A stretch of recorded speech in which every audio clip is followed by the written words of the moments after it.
마태복음 26장 1절부터 16절까지 말씀 함께 읽도록 하겠습니다. 예수께서 이 말씀을 다 마치시고 제자들에게 이르시되 너희가 아는 바와 같이 이틀이 지나면 유월절이라 인자가 십자가에 못 박히기 위하여 팔리리라 하시더라. 그때 대제사장들과 백성의 장로들이 가야바라 하는 대제사장이 관정에 모여 예수를 흉계로 잡아 죽이려고 의논하되 말하기를 밀란이 날까 하노니 명절에는 하지 말자 하더라. 예수께서 베다니 나병 환자 시몬의 집에 계실 때에 한 여자가 매우 귀한 향유 한 옥합을 가지고 나와서 식사하시는 예수의 머리에 부으니 제자들이 보고 분개하여 이르되 무슨 의도로 이것을 허비하느냐, 이것을 비싼 값에 팔아 가난한 자들에게 줄 수 있었겠도다 하거늘 예수께서 아시고 그들에게 이르시되 너희가 어찌하여 이 여자를 괴롭게 하느냐, 그가 내게 좋은 일을 하였느니라. 가난한 자들은 항상 너희와 함께 있거니와 나는 항상 함께 있지 아니하리라. 이 여자가 내 몸에 이 향유를 부은 것은 내 장례를 위하여 함이니라. 내가 진실로 너희에게 이르노니 온 천하에 어디서든지 이 복음이 전파되는 곳에서는 이 여자가 행한 일도 말하여 그를 기억하리라 하시니라. 그때 12 중에 하나인 가룟 유다라 하는 자가 대제사장들에게 가서 말하되 내가 예수를 너희에게 넘겨주리니 얼마나 주려느냐 하니 그들이 은 30을 달아주거늘 그가 그때부터 예수를 넘겨줄 기회를 찾더라. 아멘. 성경의 내용상으로 볼 때 예수님의 십자가 죽음이 이제 이틀 앞으로 다가왔습니다. 종교 지도자들은 다시금 예수님을 죽일 계획을 꾸미고 있습니다. 그리고 베다니 시몬의 집에서 식사하시던 중 한 여인이 그의 머리에 향유를 붓습니다. 제자들이 값비싼 향유를 낭비한다고 이 여인을 꾸짖는 장면이 오늘 본문에 등장하지요. 그러나 예수님은 그 여인의 행동이 어떤 의미인가를 교훈하시면서 그들에게 가르침을 주고 계시는 말씀이 오늘 본문에 해당하고 있습니다. 먼저 함께 읽은 2절 말씀 다시 한번 보시면 너희가 아는 바와 같이 이틀이 지나면 유월절이라 인자가 십자가에 못 박히기 위하여 팔리리라 하시더라 라고 말씀하고 있습니다. 예수님은 마태복음 5장에서부터 25장까지의 5개의 커다란 메시아적 가르침을 주셨습니다. 그리고 그 말씀을 마치시고 유월절 순환 예고를 시작하고 계시는 것입니다. 그러면서 2절에서 너희가 아는 바와 같이 라고 말씀을 하고 있는데 이는 너희가 알아야 한다라는 명령형으로 해석할 수 있습니다. 이는 이미 앞선 가르침들에서 등장했던 그 고난의 예고들을 기억하고 그것이 일어날 것을 알아야 한다라는 것을 명령하시는 것입니다. 듣고도 깨닫지 못했던 제자들의 무지를 깨움과 동시에 예고된 메시아 고난을 최종적으로 선포하는 거룩한 선언이다 라고 할 수 있습니다. 예수님은 여기에서 처음으로 유월절의 사건과 예수님의 죽으심을 연결시키고 있는데 예수님의 순환 사건이 유월절에 일어날 것이다 라고 말씀하고 있는 것이지요. 우리가 잘 알고 있듯이 유월절은 이스라엘이 출애굽 당시 마지막 10번째 재앙에서 살아남았음을 어린 양의 피로 재앙이 넘어갔다라는 것을 기념하는 절기가 바로 유월절이었습니다. 이제 예수님이 친히 그 어린 양의 피가 되셔서 이스라엘을 구원하시는 그 구원의 역사를 십자가를 통해 보여주실 것을 예고하시고 있다라는 것입니다. 또한 이 모든 사건은 모두 다 하나님의 계획에 따른 것이고 예수님은 거기에 성실하게 순종하고 계시는 것입니다. 예수님께서 이렇게 말씀하시는 그때에도 대제사장들과 백성의 장로들은 가야바의 관정에 모여 예수님을 잡아 죽이려고 의논을 하고 있는 장면이 3절과 4절에 등장을 하고 있습니다. 이미 앞선 가르침들에서 여러 번 예수님과 종교 지도자들 간의 논쟁과 갈등이 있어 왔습니다. 예수님은 유대교의 잘못된 가르침들을 의도적으로 지적하셨고 그들을 비판하셨지요. 그러한 연유로 종교 지도자들은 예수님을 죽이고자 하는 욕망이 강화되었고 본격적으로 예수님을 잡아 죽이려 하는 이 흉계를 꾸미고 있는 것입니다. 또한 여기에서 예수님을 잡아 죽이려고 모였다라고 번역된 이 단어들은 신적 수동태로서 그들이 어떠한 계획을 가지고 모인 것처럼 보이지만 결국 이들이 지금 모여서 계획을 하고 있는 이 모든 것이 모두 다 하나님의 계획 안에 이루어지고 있음을 보여주고 있는 것입니다.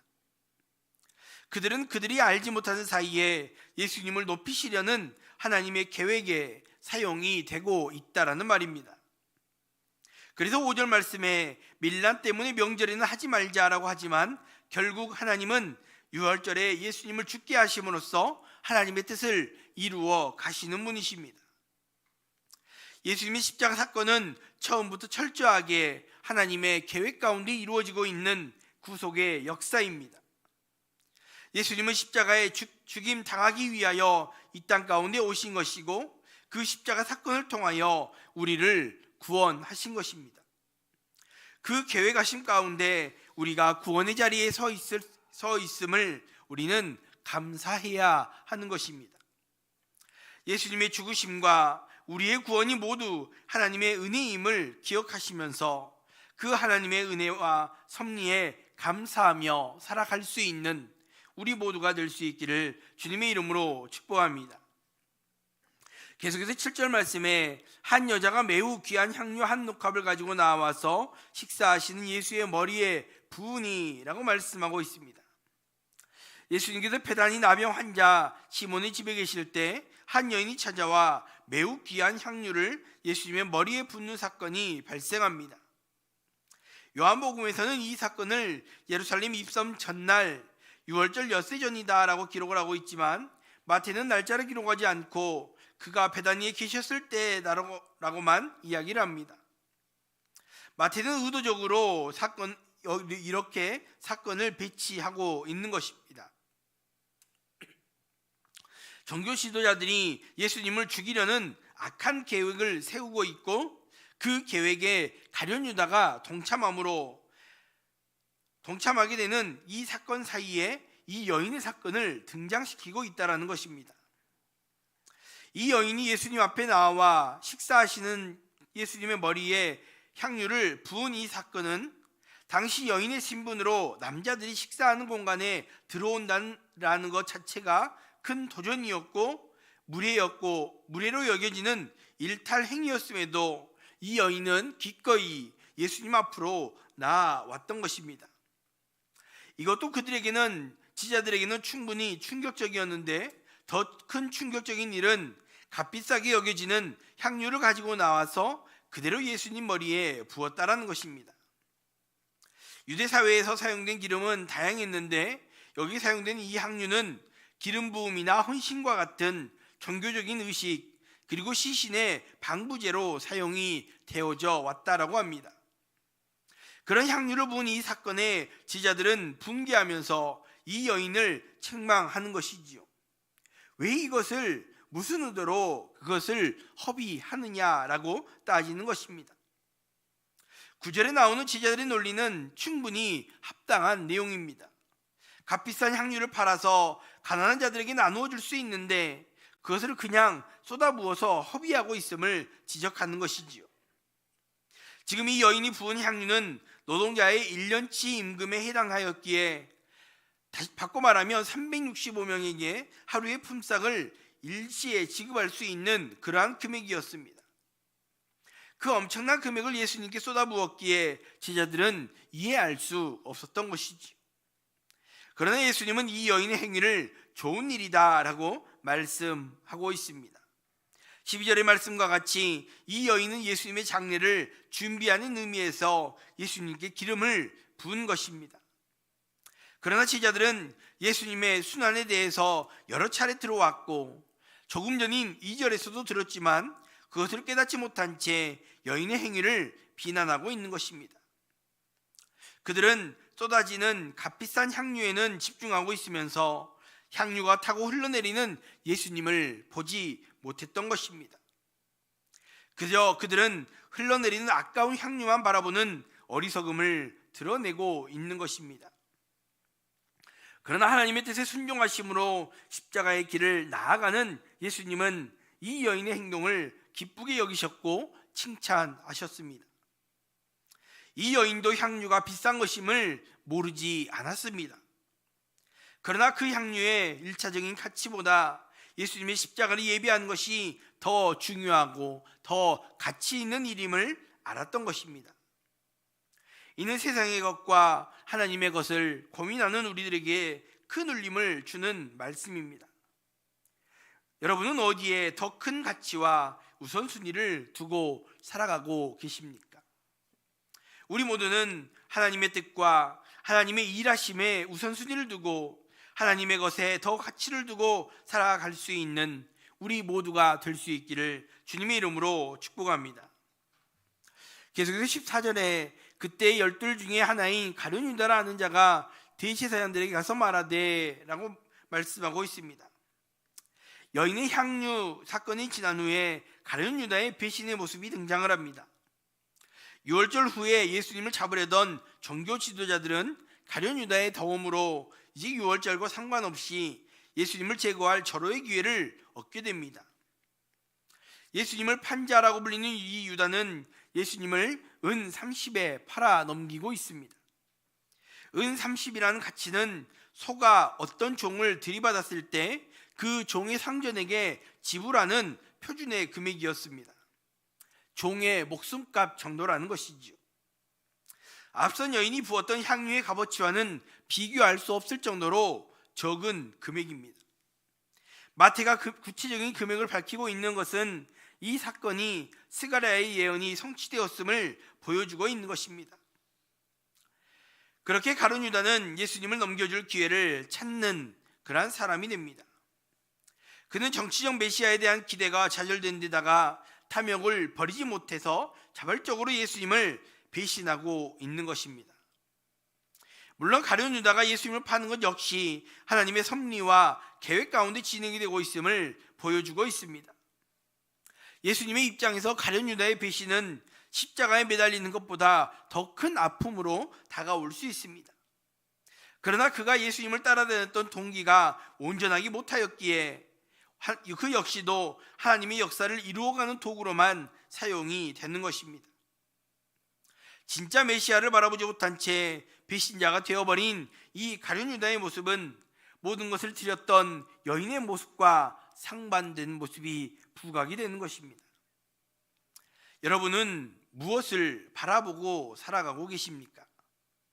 우리가 바라보아야 하는 것은 세상의 것이 아니라 주의 나라와 복음, 그 영광을 바라보아야 하는 것입니다.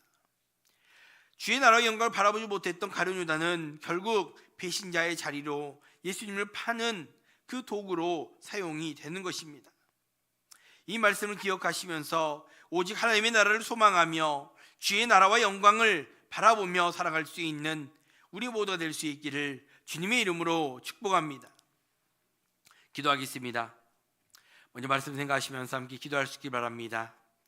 예수님의 죽으심과 우리의 구원이 모두 다 하나님의 계획과 하나님의 섭리하심 안에 있음을 다시 한번 기억하시면서 그 하나님의 은혜와 섭리에 감사하며 살아갈 수 있는 우리 모두가 될 수 있게 달라고 기도할 수 있기 바랍니다. 또한 우리의 삶의 가장 중요한 가치, 우선순위를 오직 하나님의 뜻과 하나님의 것에, 하나님의 일하심에 더 가치를 두고 우선순위를 두고 살아갈 수 있는 그런 우리 모두 될 수 있게 달라고 기도하시길 바라고, 또 우리가 오직 하나님의 나라를 바라보며 세상의 것이 아니라 주의 나라와 주의 복음, 주의 영광을 바라보며 살아갈 수 있는 그런 우리 모두 될 수 있게 달라고 기도할 수 있기 바랍니다. 그에 두 번째로 교회를 위해서 기도하실 때 오늘 선교지와 미자립교회와 농산주 교회들을 위해서 함께 기도할 수 있기 바랍니다. 특별히 선교지에 선교사님들을 주님 붙들어 주시고 정말 하나님 타국에서 주의 복음을 들고 수고하고 섬기는 그 모든 선교사님들을 주님 붙들어 주시고 그 선교지들이 주께 돌아오는 그 역사들을 경험하며 주님 앞에 간증하며 주님을 찬양하는 귀한 선교사님들이 될 수 있게 달라고 기도할 수 있길 바라고, 또 미자립교회와 농산주 교회들도 마찬가지로 하나님 앞에 귀하게 쓰임받는 복음의 전초기 역할을 감당하는 복된 교회들이 다 될 수 있게 해달라고 함께 기도할 수 있기 바랍니다. 함께 기도하겠습니다. 하나님 아버지 감사합니다. 아버지 오늘도 우리들에게 은혜를 주시고 말씀을 들으며 또 주님 앞에 기도하며 이 하루를 시작할 수 있도록 은혜를 주시니 감사합니다. 아버지 특별히 우리의 삶이 아버지 예수님의 죽으심과 우리의 구원이 모두 하나님의 은혜임을 다시 한번 기억하게 하시고 그 하나님의 은혜와 섭리 가운데 있음을 감사하며 아버지 우리가 매일매일 그 은혜를 감사하며 그 섭리하심을 감사하며 감격하며 살아갈 수 있는 우리 모두 될 수 있도록 하나님 우리의 삶을 붙들어 주시고 함께하여 주시옵소서. 또 우리가 이 땅을 살아갈 때 하나님 세상의 것에 가치를 두는 것이 아니라 오직 하나님의 뜻과 하나님의 일하심에 우선순위를 두게 하시고 하나님의 것에 더 가치를 두고 살아갈 수 있는 우리 모두 될 수 있도록 우리의 발걸음을 인도하여 주시옵소서. 하나님 또 우리가 오직 하나님의 나라를 소망하기 원합니다. 아버지 우리가 세상의 것을 바라보는 것이 아니라 주의 나라를 주의 복음을 그 영광을 바라보며 그 나라를 소망하며 살아갈 수 있는 우리 모두 될 수 있도록 우리의 발걸음을 인도하여 주시고 우리를 인도하여 주시옵소서. 사랑의 하나님 또 선교지와 미디어교회와 농사주교회들을 위해서 기도하게 하신 하나님 감사합니다. 특별히 선교지의 선교사님들을 주님 붙들어 주시고 아버지 그 선교지와 그 사역지와 하나님 그 가정과 자녀들을 축복하여 주시옵소서. 하나님 타국에서 주의 나라와 복음을 들고 수고하고 섬기는 그 모든 선교 사역들 가운데 하나하나 기억하여 주시고 아버지 응답하여 주시며 말미암아 그 선교지들이 주께 돌아오는 그 역사를 경험하며 그 주님을 찬양하며 간증하는 귀한 선교사님들이 다 될 수 있도록 하나님 역사하여 주시옵소서. 하나님 또 미자교회와 농산주교회들을 주님 붙들어 주시곤 합니다. 하나님 주의 교회들이 주님 앞에 귀하게 쓰임받는 귀한 교회들 되게 하시고 아버지 정말 주의 나라와 복음을 수고하고 섬기는 귀한 교회들 다 될 수 있도록 하나님 은혜를 부어 주시옵소서. 하나님 오늘 주의 앞에 나와 기도하며 주님을 찾는 귀한 성도들이 있습니다. 아버지 간절한 부르짖음 그 하나하나 기억하여 주시고 가장 좋은 것으로 응답하여 주시는 그 하나님을 경험하며 찬송하는 복된 나라가 될 수 있도록 하나님 함께 하시고 나오며 걸어가신 예수님의 이름으로 기도합니다. 아멘.